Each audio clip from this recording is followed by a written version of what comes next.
umuntu wese wavutse azapfa. Usually everyone will die at some point. Ariko hejuru yuko ko dufite iyo deni ko tuzopfa kubera ko twavutse, Abanyamurenge twagira izindi mpfu zacu twihariye twenyine. But even though everyone will die, but us Abanyamurenge have a particularity in the way we die. Izo mpfu rero nuko dupfa tuzira uko Imana yaturemye. The kind of death that we die are because of who we are. Nizo ziriya mpfu zose tuzi muzamwumva hano dufite abasaza bazibonye, abatarazibonye nabo barazibwiwe. Izo zose twahuye nazo twazize yuko Imana yatugize uko tumeze ubu nyine. So all of the death that we've been hearing about from the elders to the current generations, this is all because of how God created us. Donc tuzi abantu bacu bapfuye bamwe twebwe tutarabaho. There are people who were killed before I myself was alive. Muzi za massacre zabaye muri 64 na gatandatu. You've heard about the massacres in 1964. Abapfuye kuri Kirumba, abapfuye ku Gatongo, those who were killed in Kirumba and Gatongo, abapfuye mu Kirambo, those who were killed in Kirambo, abapfuye ku Munanira, those who were killed in Munanira, abapfuye mu Mutambara, those who were killed in Mutambara, abapfuye mu Minembwe barimo bakarani, abapfuye Inganji barimo barusimbi, those who were killed in Minembwe and Ganji. Abo bose bishwe kubera uko Imana yabaremye. All of those were killed because of who they were. Hakaba rero abandi indi kategori ya kabiri kuri abo ngabo nabapfuye bahaye barwana ngo tureke gushira. And the second category are those who were killed while fighting so that we can survive. Nyuma yo kubona twicwa kubera uko Imana yaturemye, after we've seen that we're being killed for what God created us for. Bari abantu baguye ibaraka amagana nta kindi bazize nuko Imana yabaremye. Those who were killed in Baraka were killed because abaguye mu Kamanyura nta kindi bazize nuko Imana yabaremye. Similarly, those who were killed in Kamanyola, abaguye Kalemi, abaguye muri Vyura nta kindi bazize nuko Imana yabaremye. In Kalemi, in Vyura, all of those were killed because of how God created them. Ariko cyaduteranije no munsi nabapfuye bahaye banga ko abantu bashira. But we are gathered here to remember those who stood up and to fight so that we could survive. Nukuvuga rero nizo ntwari zacu. Those are the heroes that we're speaking of. Izo ntwari zacu zose zibumbiye muri Lieutenant General Michel Rukunda. So all of those fallen heroes, we see them through Rukunda Michel. Duhaye tumuvuga rero tuba tuvuga bari bose bapfuye bahaye bashaka kurenganura ubwoko. So when we speak about Rukunda Michel, we're speaking about everyone who died along side while fighting so that we could survive. Aba rero bapfuye bamaze kubona ko tugiye gushira twababumbe bavuze ijambo ryiza cyane ngo babumbiye muri Michel nibo no munsi baduteranije hano tutibagiwe ko bahagurukijwe nari ya masakire yose tumaze kuvuga. So we're here to remember all of those who stood up, and even the Burundian says that we're here to confront those who were brought here in the same goal to fight for themselves. Navuze ngo sinturuka kure cyane ndafata amateka magufi yo muri 94 mu kwezi k'umunani n'ukwezi k'icenda ibyo bise commission Vangu. So I'm not going to go too far. I'm going to focus for the events that happened in 1964, what's referred to a convention of Vangu. Bamwe muri mwebwe bari bahari. Some of you were alive at the time. Abandi byenda barabyumvishije. And others heard about it. Icyatumye mfata iyo evenement ukubera iki? Why am I choosing this particular event? Icyatumye mfata iyo evenement nuko ibyavuyemo recommendation zavuyemo zisa n'intambara d'etu Rwanda no munsi. This particular event, I'm referring to it because the outcome of that event is what we're fighting. Commission Vangu yabaye constituée bayituma muri Nord na Sud Kivu kuza kumenya ibibazo bihari nyuma y'intera hamwe XFR fraude buzimaze kwiverse hari hakurya iwacu miliyoni. because from that convention or that event, Vangu, people were sent to come to study the areas in North Kivu and South Kivu after the genocide in Interahamwe were in the area. Muzosoma iyo komisiyo waba ushaka kumenya amakuru yayo nukuva ku page ya 45 kugeza ku 120 ndagira ngo ni document hari igifaransa bazasoma igifaransa. So I refer you to read the document which describe everything that happened. Ubwo baraje babona amakushe yose amoko yose. So the people who were sent came and visited everyone. Ariko cyantangaje muri iyo nakuyemo amajambo atatu yantangaje gushika ubu nyine cucaka imivuga ngo niyo nibara tubanka bavuga bukeye. So there are a few things that surprised me because, and I'm going to come back to it. Abafurero, ababembe, abavira ndetse n'abashi, the Bafulero, the Bavira and the Bashi, basouleve inquiétude bose zitatu. All of them pointed out, all of them together. Bavuze ko ibibazo bafite ari impunzi za 59. They all say that they have an issue with people, refugees from. Umwami Rambi waravuga ngo ibibazo bafite na abanyarwanda baje muri 50 entre parenthèses abita Abanyamurenge. And they all say that the only issue that is in the area is the Abanyamurenge or the Rwandan who fled. Muri ibyo bitatu navuze ariko iyo komisiyo yanga kwakira Abanyamurenge. Bari amuze Milere bari bahari. And the commission refused to receive the Abanyamurenge people to hear from them. Ariko bakira komite za XFR n'interahamwe aho zari ziri zose barazakira. But chose to accept and listen to the XFR who were the interahamwe. Recommendation zavuye muri komisiyo Vangu kwari ukuvuga ngo turabasabye ngo mwirukane Abanyamurenge. So that commission was very focused to chase the Abanyamurenge. Ngo ariko however tibazemera, they will not accept. Uko rero kuvuga ngo ntibazabyemera nuko bari bazi ko turengana. Bagende muzoyisome muzobisanga mu niyo tuvuze ngo tubirukane tugerageze kubakura ruguru kuva mu biyogobogo na Minembwe n'ahandi commission mufate strategy zose zishoboka tibazatwemerera. So the commission decided that they would have to chase all the Abanyamurenge out, but they knew that this would be very difficult. Aho kwemera ngo bave iri iwabo bazorwana bashiri. And they knew that before the Abanyamurenge accept to leave the mountains, they will have to fight. Bamuze Manase yari abakora memorandum barayiba deposit turazigirizo za memo. Ni gute mwoza kureba ibibazo by'abantu bari hano muri Uvira na Fizi na Bukavu mukanga kwakira lezakize ni uko bose nitwe bwa ruko basidaka.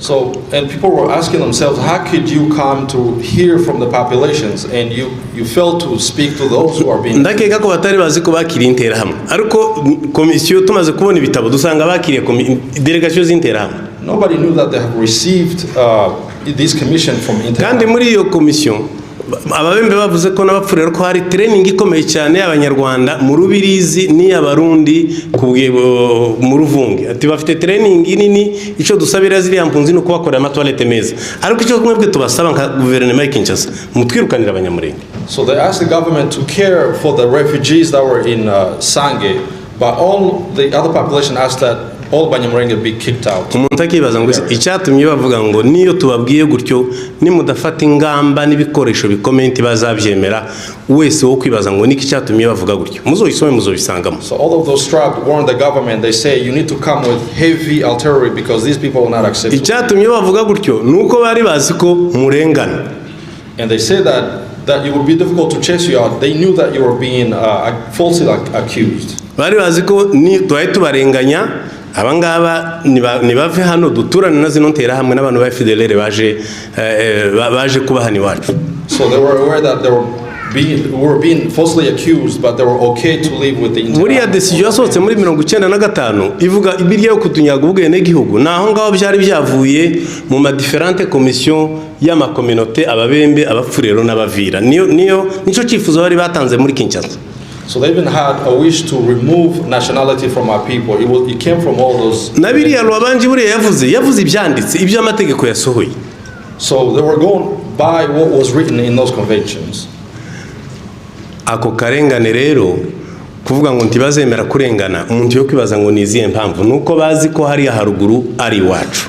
They knew very well that mountain in Mulete. Basogokuru barahabatanze ari abapfu rero ari ababembe nta numwe wadutanze iri ya ruguru. They knew that our forefathers were there first before even. Uriyo tugiye ku kibazo cya autochtone bakunze kuririmba cyane kitaba no muri constitution ya Congo. When they refer about the being autochtone in the area. Buriya autochtone ni siribazi ya territoire yiwanyu. Iyo bavuze ngo uri mu autochtone iwanyu ntiwo kumbura muri Bazayire. Uzokumbura ku Mugogo, uzokumbura mu Gahwera, uzibuka mu Rurambo, uzibuka mu Minembwe, uzibuka mu Ibogobogo. Umuntu ofet autochtone ni iwanyu ni hariya kwa baso na basogokuru na basogokuruza. Autochtone is the land where your forefathers. Kandi muri kariya gace rero ntabwo bakadutanzemo. And we were there before them. Basogokuru hariya bahikiwe n'intare kugira ngo bahabe. Our grandparents had to even fight. Nta muryango udafite abapfuye kugira ngo babe hari haruguru. A lot of people have families who died while fighting. Tidufite umwanya wo kuvuga amazina y'abantu baguye hariya basogokuruza kugira ngo tubone uko tuhaba. We cannot list all the names of people who died. Ariko ntangirira bukeya reka dutangirire muri 64. So let's start from rya jambo bavuze ngo ntibazemera. The word which they say that the nyuma yo guterwa muri ribaye muri 64 in 1964 mwakoze ku ntwari Mushishikarori. I heard you mention Mushishikarori. Bamaze kubona ko bidakunda. After they've seen that this will be not an easy. Baravuze ati duhaguruke tuje kwitega igitero tureke gushira nti tuzovana iwacu. So the people say that we're not going to stood and watch while we're being killed. Uwo munsi yapfanye n'undi mugabo kuri Gafinda. Mushishi died alongside with another man. Abo bapfuye rero bahebanga karengane. They died while fighting for themselves. Abo bapfuye banga ku bwoko bushira. They died because they saw that the population, everyone cannot be killed. Nyuma y'ubwo ngubwo mu Bibogobogo habayeho umuganwa. In Bibogobogo. Nawe yageze Ibaraka na Rupande ise wa Pasteur Emmanuel nibo bagiye muri leta babasaba uburyo kugira ngo baswe kandi bazamura abantu bari bashize. Some people got together. Abona bari dazi tutazibagirwa na rimwe n'abayero tutazibagirwa na rimwe. Those people went to plead to the government. Mu Minembwe abona babwire bamaze gufa abo bakarani muze karani bapfuye ba Rupembwe bapfuye bande bapfuye abagabo barateranye mu Minembwe ati turagira gute ko tudafite uko turwana n'abantu bantu. So after so many people had died, men got together and went to. Mu bagabo bari bagihari basigaye inzambona je nk'intware barimo ba Pasteur Murondanyi. Some of the people that are still alive, like Pasteur Murondanyi, Ndabagoyi, Sema barabara barahaguruka baragenda bava mu Minembwe mu ijoro baseruka Ibaraka kuja gutaka. Men went from Minembwe and went down to Baraka to go. Bumvaga badashobora guhangana n'abafite imbunda ariko nibura reka barebe ko basura kandi gukiza ubwoko baje gutabaza. Because they saw that they could not confront people with guns, so they went down to see. Aho kwari ukwanga ko bava iwacu. Those acts are acts to refuse to die and to live. Komisiyo Vangu imaze gukora biriya bamuze milere bamaze kwandika bamaze gusakuzana marehemu rukenurwa. So after the convention of Vangu, some men stood up. Habaye intambara hari habaye amahoro make cyane ashoboka. Decision imaze gusohoka bimiriye bari abasaza kutagurisha inzu, kutagurisha inka, abe no kubagarira inzu yawe. Kwakubura bonyine barabibazizaga. So after the sinzi nimba mubizi. Muze yaraje kubivuga bigeze gufunga abagore ngo bakubuye kwa Budederi. People were deprived and were even inzu si yawe n'ubutaka si ubwawe n'ubwa leta. They could not sell anything. They were told that the land isn't theirs, it's for. Abaguruka banze ko dushira barimo ba ero rukenurwa. Those who stood and refused that would be terminated. Among them are. Doye twibuka no munsi bose babumbiye muri Michel. So all of those who stood and fight, we all see them through Michel Lukonda. Ndambara 96 iraba. The war in 50. Abayirwanye ko ndabona hano imbere yanjye. Ico barwaniraga cose bari abafuye kiriyagiye kwarukira ngo tutavi wacu. So all of those were fighting so that we may survive and not be exterminated. 98 iraba. And 59 came. Buriya Fega Kunzi yabanje kunegosiya nabo bari kumwe ngo bareke kurwana. Abari hano bo bitangaho ubuhamya. Before the fight, Gakunzi had started to see if they could broke a peace before fight. Ariko kubera ko batabishaka bamurashe ahatega amaboko ngo tureke kurwana. And he was killed while raising his hands up. Izo ni intwari tutazibagirwa na rimwe mu buzima bwacu. These are our heroes that we'll remember today. Bari abantu bacu bose bapfuye navuze muri ayo mwanya utandukanye kugeza mu Gatumba. All of those people that I've mentioned up to Gatumba. Nibo batumye havuka twirwaneho. Iyo ngiyo yatangiye kuri Mushishi kugeza kuri ngiyo turimo no munsi. This is the Twirwaneho that we speak about. That's why the Twirwaneho movement continued to exist. Tugiye ku ntambara iyi turimo yatangiye ku minsi 10 mu kwezi kwa 4 2017 tugiye kwiza imyaka 9. So the war which started in April bayitangiye murabyibuka mwese bayi bavuga ngo batujani wacu Rwanda itangira n'abamayimayi. All of you remember that the Mai leta ishi nyuma. And the government was behind the Mai ngo imare konanirwa leta ije hanze. And when the Mai failed, the government came out in open. Kandi ubwo bariko bananirwa bamwe muri izi ntwari zitarahaguruka yuko bagerageje gutwika imihana bakahunga bakaja mu wundi bagahunga bakaja mu wundi kugeza igihe Lieutenant General Michel abasanga. And they were burning villages, and though they failed, before some of our heroes had already been on our way to go and help those who were fighting for themselves. Uno munsi rero nuguha agaciro abapfuye banga ko twicwa uko Imana yaturemye. So today we gather to remember those who stood and refused that we may be killed. No kwibaza muri twebwe ngo se bariya ko bapfuye kandi bakadusiga ku kivi twebwe turakora iki? So we need to ask ourselves, those who have died for the greater goods of everyone here. Eske umukingo uhagazemo umuntu azakora neza muri interior yacu mu mutima wacu ibyo twumva ngo duprotege ubwoko tubikora neza. So ask yourself, are you playing your part to join in this fight? Gushika uno munsi icyo bashaka no kuturimbura. Until today, the main purpose is to kandi twakoze uno munsi ukwibuka intwari muzi dufite ibiriyo byinshi cyane muhira. And you are very well that we have so many funerals going around. Umusibo ejo hari umugabo w'umutwari wabonye ibyabaye amutima urahagarara arapfa mu Minembwe. There's a man who saw what was happening in Minembwe just recently. Ko turi muri situation zikomeye cyane kurushirizaho. So we're losing a lot of people just. Ariko uko zimeze Michel yasize yubatse umusingi udashobora kudusenyuka none. But despite all of what's going on, Michel Rukunda had built a foundation. Inkingi zishinzwe muri iyo foundation ni mwebwe. So the foundation which he started is made by you. Abari kuri linye ya mbere ni bari abaturushije ubutwari bakagenda bakajayo. So those who are at the front line are up there. Abari kuri linye za kabiri ni za gatatu ni mwebwe hano muri mukugira icyo mukora kugira ngo nibura bari abone uko baba. So behind the front line, it is you who are supporting and helping them continue the fight. Nutiba bukeya ukarekura umukingo uhagazeho tuzoshira. So if you get distracted even just a little bit. Kandi ni dushira bari bose bapfuye dufite ibihumbi. Harabaza bandika badufite ibihumbi byazize ko banze byazize ko birenganura. And we know that we have thousands of abo bantu bazaba bafiriye iki. So we cannot let their death be. Kuki kuva bafashe iyo decision tutahagurutse ngo tugisige. Ariko se tugisige tuje hehe hariya ni iwacu. We cannot leave the land because that's our home. Gakondo tituzoivamo. We will never leave our homeland. Bariya bose amaraso yose yamenetse yarahameneka ngo tuzoreke kuva hariya. So and we have to understand that no kurashe ukareka umukingi nuguhemukira intwari nkaba Michel. So if we surrender, if we forsake them, we'll be we cannot forsake those who were at the front line, those who are kuba mugufi ntarambiranye. So that I may be brief. Mukomere. Take heart, be comforted. Mukomere kandi muhaguruke turwane. Be comforted by twange ko dupfa. So we can fight. Twange ko dushira. We have to refuse. Twange ko iwacu washira. We have to fight for our. Tuje muri ideology ya General Michel. We need to follow the path.